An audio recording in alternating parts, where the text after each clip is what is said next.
In 8th century Kerala, the home of Shiva Guru and Aryamba was defined by a heavy, persistent silence.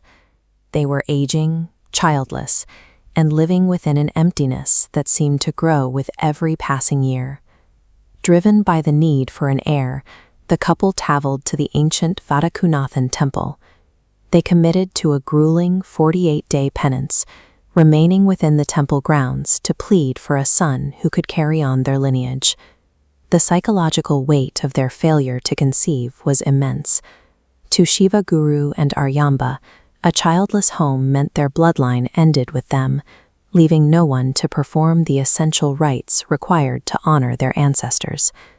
This level of sustained, total penance created a singular focus. By the end of the 48 days, they had reached a state of desperation where they were willing to accept any divine response, regardless of the cost. Exhausted by the ritual, Shiva Guru fell into a deep trance. In this vision, a voice responded to his prayers, but it didn't offer a simple blessing. It offered a brutal, divine ultimatum. Shiva Guru was forced to choose between two futures for his son. One path led to a full century of life spent in ordinary obscurity. The other offered a son of brilliant, world-altering intellect, but one who was destined to die young. Despite the inherent tragedy of the second option, Shiva Guru chose the short-lived son. He told the divine presence that a few years of brilliance were worth more than 100 years of darkness. By choosing the brief life of a genius over a century of silence, Shiva Guru ensured his son's existence would be a race against time from the moment of his birth. By the age of 4, the boy, named Shankara, was already demonstrating a supernatural mastery of complex scriptures. While his father lay dying in the next room, the child remained unnervingly calm, seemingly unaffected by the typical fears of childhood. This diagram shows the relationship between the physical body and Brahman, the unchanging reality. The 4-year-old viewed the suffering body as a temporary shell. When his father's physical life ends, the house erupts in chaotic grief, but the son remains detached. Shankara watched his father's body with a stoic, detached observation. While his mother wept, he looked on without panic, viewing the scene with the eye of a philosopher rather than a grieving child. To observers, a man had died, but to Shankara, the soul had simply discarded a worn-out remnant to return to its source. 4 years later, at the age of 8, Shankara approached his mother to ask for her blessing to become a sannyasi, a wandering monk who renounces all family ties to seek the ultimate truth. Aryamba refused. As a widow, her social and physical survival depended entirely on her son remaining at home to care for her and perform her final funeral rites. Her refusal was the physical manifestation of Maya, the deep-seated attachment to the material world and family bonds that anchors the soul to worldly suffering. The conflict between the mother's attachment and the son's calling came to a head at the Purna River. Shankara stepped into the water for a routine bath, unaware that the prophecy of his short life was about to be realized. A massive crocodile lunged from the depths, clamping its jaws onto Shankara's leg and dragging him into the current. The river surface exploded into a violent struggle as the predator began to pull the 8-year-old under. From the bank, Aryamba watched in a state of paralyzing horror. She saw the water turning red, realizing her son was seconds away from death. As he was dragged down, Shankara realized that the limited time his father had bargained for was expiring. This was the moment of his predicted death. The attack was the physical arrival of the debt his father had agreed to, a lethal encounter that allowed no room for hesitation or delay. At the very edge of death, Shankara invoked apat sannyasa. This is a scriptural loophole that allows a person to take the vows of a monk in an emergency to ensure their soul is liberated if they die in that moment. While struggling for breath, he screamed to his mother, begging her to give him permission to renounce the world. He told her that if she said yes, he would at least die as a free monk rather than a son bound by his attachments. This forced Aryamba into an impossible choice: She had to release her son entirely to give him a chance at spiritual peace. In a moment of absolute agony, Aryamba screamed her permission toward the sky. She surrendered her hold on her son, effectively breaking the bond of Maya that had kept him from his path. The moment the words left her lips, the miracle occurred. The crocodile immediately released Shankara's leg and disappeared into the river, leaving the boy to limp back to the shore, alive and now legally a monk. Shankara's lifelong work to unify the disparate schools of Indian philosophy could only begin once both of his parents had paid the ultimate price of absolute agony. The waters of the Purna River are finally still, but the mud on the bank is freshly disturbed. A terrifying life-or-death struggle has ended, leaving behind nothing but heavy, dripping footsteps. Standing on the edge is Aryamba. She has watched her 8-year-old boy survive the jaws of a crocodile.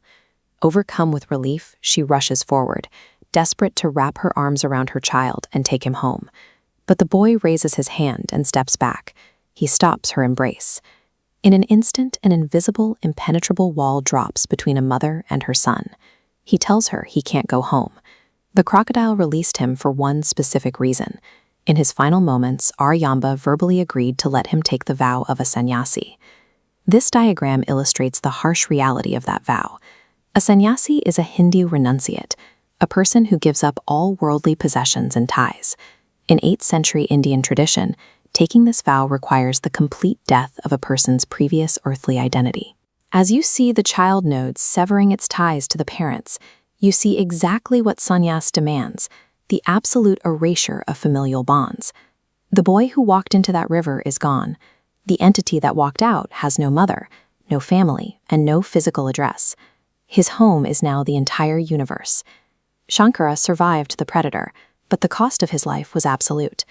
To save her child's body, Aryamba had to accept the end of his existence as her son. Hearing this, Aryamba collapses into the river mud. The sheer terror of her new reality sets in. Her husband is dead, and now, with her only son renouncing the world, she is effectively an orphan. In this era, that status carries a profound cultural terror. Without a son to perform the final water and fire rites at her funeral, Aryamba faces the prospect of spiritual limbo after death. This diagram shows the rigid divide of medieval Hindu society. On one side is earthly duty, and on the other is the absolute detachment of sannyas. A renunciate returning to perform a family funeral crosses this barrier, committing a dharma. A dharma means unrighteousness, a violation of cosmic law that was considered strictly forbidden. Watch how the barrier dissolves as the isolated node moves back across.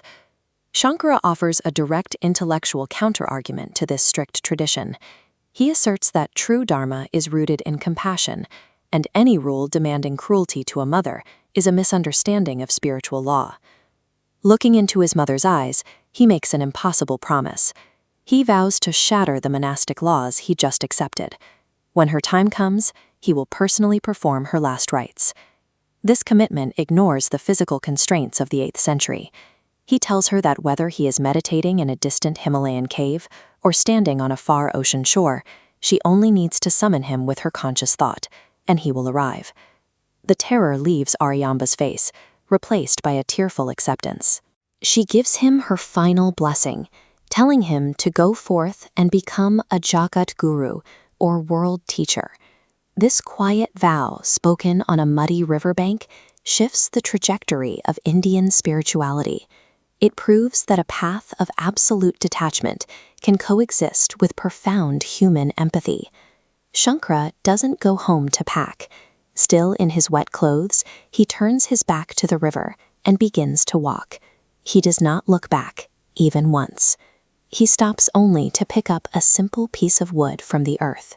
By lifting a dry branch, he transforms it into a danda, the traditional staff carried by ascetics, representing spiritual authority and self-restraint. This map traces the path of his departure. From his birthplace in the deep south of Kerala, the boy points himself strictly north. He aims for the Himalayas, the traditional seat of spiritual realization. As he walks, his philosophy is captured in the verses of the Nirvana Shatakam. This chant is a complete intellectual negation of earthly fears. It rejects physical ties, dismisses the fear of death, and ignores societal constructs like caste or lineage entirely. The boy acknowledges he is no longer human in the traditional sense. He defines himself as pure consciousness and bliss, a living manifestation of the divine essence, Shiva. With every step, his universe expands outward into infinity, while behind him, the figure of his grieving mother shrinks into the distance on the riverbank. This 8-year-old boy, clutching a staff, steps into a world of fractured kingdoms and competing beliefs.